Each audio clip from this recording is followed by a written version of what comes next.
You went to the Maldives. The Maldives. Damn, you got money, you know, because Maldives is so expensive. Bro, and you know, every time I was chatting to Prod before the podcast here, and I was just saying that every time I just like, I know it's going to be expensive when I get out there, but every time I get the bill, I'm still shocked.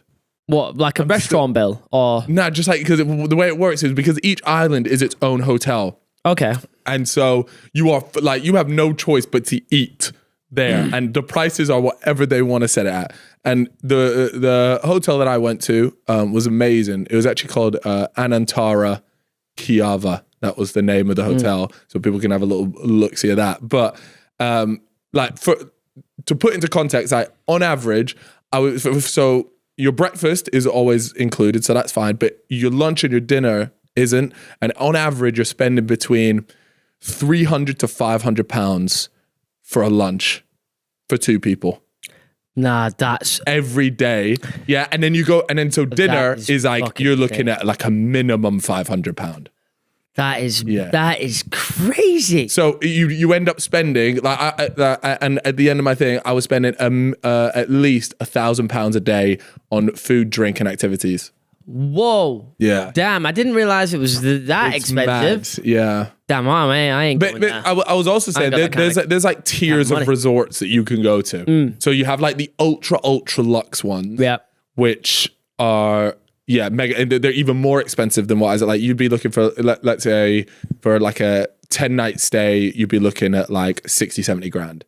But no, and that's just for the accommodation, and then you've got your £1,000 a day on top of that, right? And then the next tier down is probably like you probably spend about 20 grand for your accommodation, and it's still your £1,000 on top of that. And then there's the tier below, which is probably about, I don't know, like 6,000 to 10,000 for your accommodation. But below that, and this might sound a bit wankery, but I actually don't think I'd go to the Maldives if you weren't willing to spend probably about 6 grand on your accommodation, because that's the true, like, when you think of the Maldives experience, that's probably the minimum you're gonna have to spend to get what's in your head. Yeah. And if you were to go and spend less than that, I just don't think that you would get the experience that you've built up. And so no matter what, I think you'd go there being disappointed. Yeah.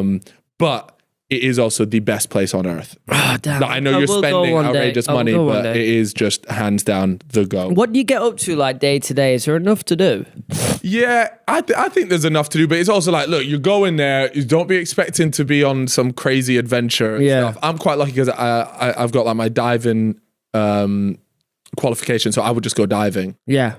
See some cool shit. It was amazing. Like the diving out there is amazing. You can go snorkeling. I went fishing. I booked the fishing, and then the guy texts me. He's like, okay, cool. Make sure you're on the dock at 5 a.m. I was like, bro, it's pitch black at 5 a.m. What do you mean are you sure? And he's like, yeah, we go out. The fish aren't sleeping at 5 a.m. Wow. We're going to catch them. So we went out there, caught those 3. But let me tell you, so when you go to these places, obviously you're surrounded by other people that have that type of disposable money too, which often includes extremely wealthy older men with much younger. What, like, so you're like talking about like those 65, 70-year-old blokes with like 25-year-old girls? Russian blokes or girls? Both. This place, like Russia runs that shit. Like you go there and it's like that. And then the craziest one was I sat down at lobster and champagne night. It's pretty normal. Yeah. Yeah. And then I look over to my right and there's a table of 3. That's weird. 3 adults at a table. Little throuple. And that's exactly what it was.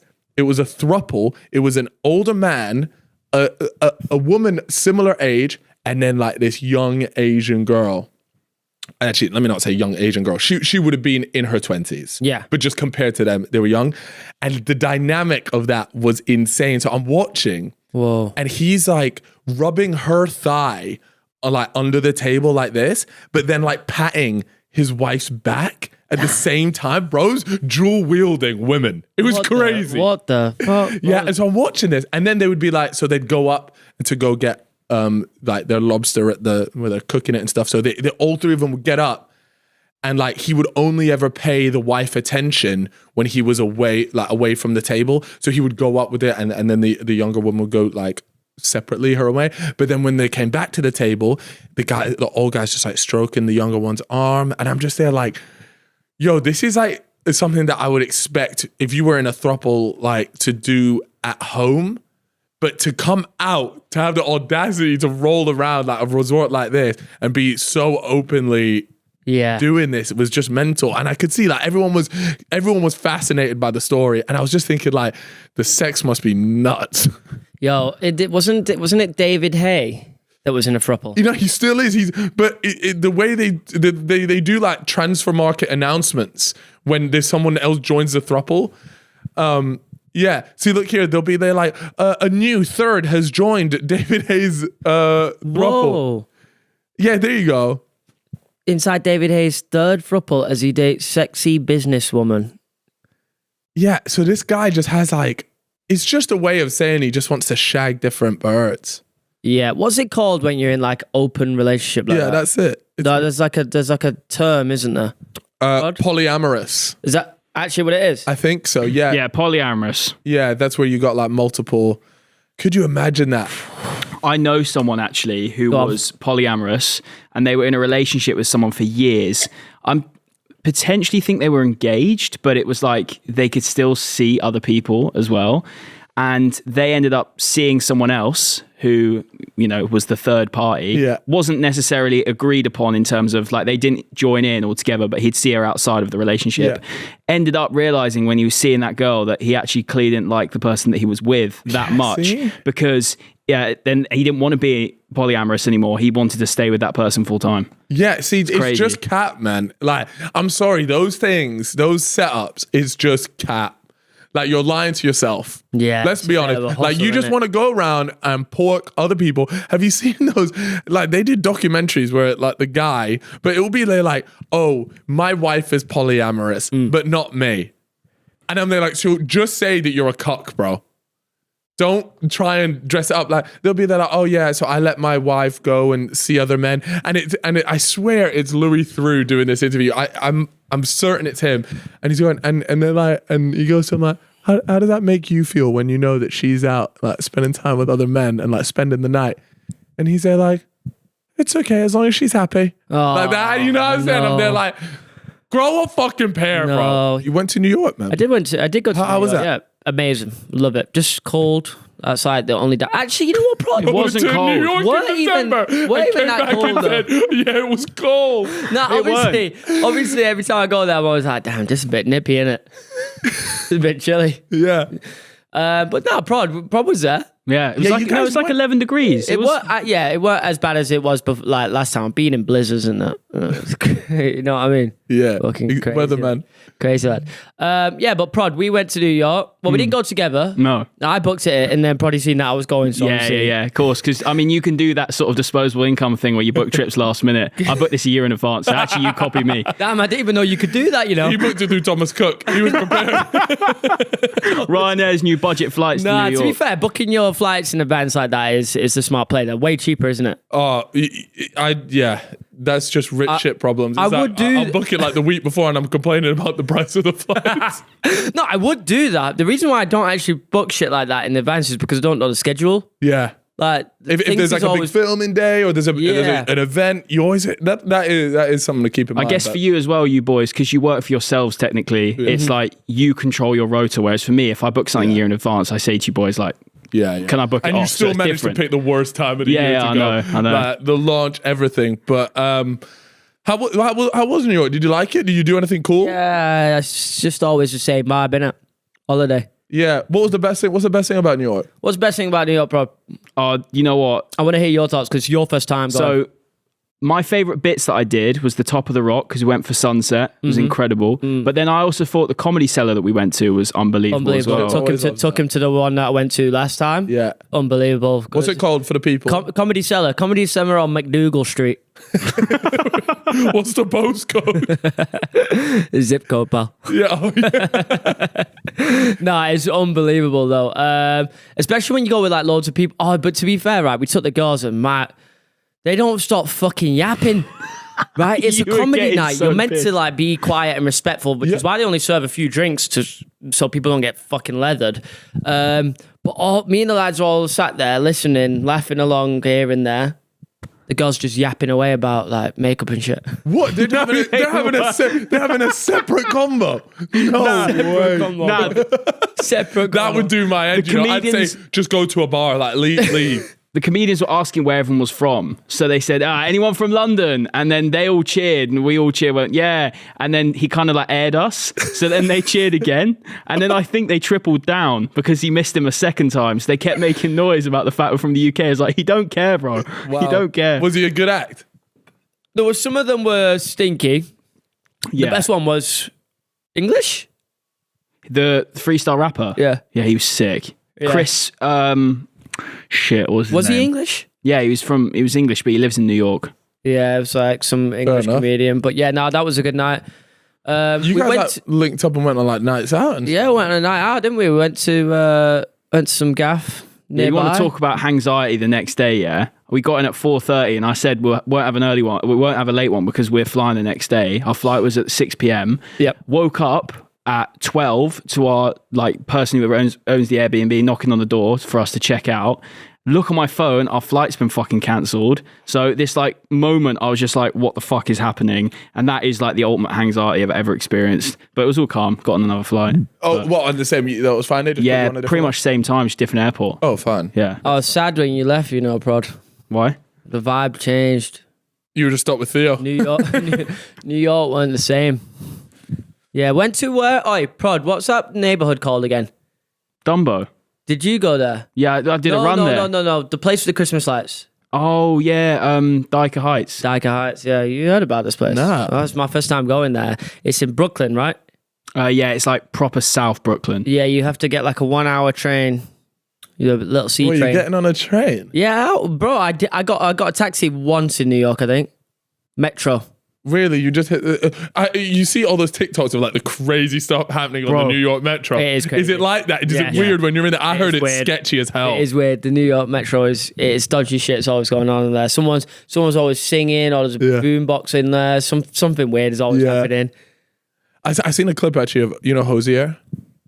Hosier? Yeah. Hosier. How do you say his name? Hosier. Hosier. Yeah. He was doing like a busking thing there, and I was there like, that is also just very New York to have like a super big musician just like casually busking or whatever. Yeah. In where you wouldn't get that. Ed Sheeran's not going to be on London Underground, is he? No. But there's fucking rats and all sorts, just king rats cutting about. Really? Yeah, no, I like the subway though. You get around really quick. Yeah. I mean, it's the same with London though. That's the way to get around. Something about London Underground that irks me though. Don't know what it is. I think it's just always really busy. Yeah. Whereas I didn't really. Probably was the New York Metro busy for you? Yeah, 'cause I think at times it was because I was doing like a commuter trip because where we were staying in Brooklyn was like to the central center of Manhattan. You so were I'm getting on with the 9-to-5ers. Yeah, kind of. Yeah, it's probably the thing is I was probably going outside of those hours. But when I was there, it was just nice. You chill, you walk on. Most of the time, you even getting a seat. Yeah, that's good. But I'm probably going to non-rush hour. So what you giving New York out of 10? I want to hear it. Actually, no, let me hear it from Prod first. What you giving it out of 10? I'm going to give it overall an 8.5. That's solid. Nice. Because it was tad expensive. It is expensive, innit? Yeah, I'd probably give it like something similar. I'd give it a 9. 9, yeah. Yeah, I'll give it a 9. Like as in the trip itself or the place? Oh, now give me the place. Yeah, the place is a 9. There's not much better. I love going there. As a city it's holiday, genuinely like a movie when I've go there. I love it. I could live there for a few months probably. It's hectic, but you're used to it. If you're used to London, you're used to that hectic kind of lifestyle. I love it there. I got a question, Prod. Okay, so first of all, congratulations. You are engaged. Oh, thank you, sir. Cheers. Yeah, shit. Yeah, well done. Yeah. Yeah, but I got a question, right? Why didn't you just do it in New York? So I actually have a story about this. So, and Chip and Sabina knew that I had the ring because I was getting it made, but it wasn't going to be finished in time for me to go to New York because I didn't want to necessarily definitely do it in New York, but I wanted to have it with me in case the moment was there. And wow, really? So you were actually willing to just freestyle? Yeah, this is the thing. And I didn't really deep how like risky that is. Yeah. So on our anniversary, because it was our anniversary whilst we're out there, I had the ring on me all day. And yeah, it was just in my pocket all day. And I was like, right, the only place I feel like that could be nice and quiet would be Central Park. Get there full of tourists. Yeah, and there's no leaves on the trees. It's all a bit grey, a bit miserable. So I was like, this is not the vibe for me. You're crazy, you know. Yeah. I'm sorry, but if that's me, I'm like planning it down to the exact thing. You've just freestyled that. I did, but then I also realised this is probably really stupid, freestyling it to this degree. It's a huge moment. So then I was just like, nah, do it back in Bournemouth, which was the original plan anyway. So yeah. But I told Chip before it happened because he was going to have to bring the ring out in case it wasn't done in time. Had that inside intel. Oh, nice. That cheeky little intel. Yeah, because I was like, damn, has it happened yet? I was waiting for you to post whilst we were in New York. And I messaged his girlfriend saying, like, because we were meeting up the next day, I was like, don't say anything to Izzy because, like, I basically didn't, like, I kind of bigged it up in my head that I was going to do it. Yeah. But then I said, don't say anything to Izzy because she didn't really know that I was kind of going to do it, if that makes sense. Yeah. And so, So wait, Izzy had no clue? I think she must have an inkling. She sort of expected there could be something on our anniversary, but because when it got to the anniversary and I hadn't like planned anything special, she was like, it's probably not going to happen now. Yeah. Or you seen them TikToks where girls do like, is he proposing to me or am I just going to New York? And then they do, is he proposing to me or has he asked me to get my nails done for no reason? And they do like this, they put their hand like this, like in front of the camera and the whole time for the ring. And then most of them end up with them getting proposed to wherever they're off to, and then it pops up, and those TikToks always go mad viral. So I'm expecting that one from Sabina when it happens. I'm gonna catch her so off guard. She's gonna have no fucking clue. We're just gonna be back in Oldham one day, and outside farm foods, I'm on one knee. I've got the ring in one hand, ready-made mac and cheese in the other. The choice is yours, love.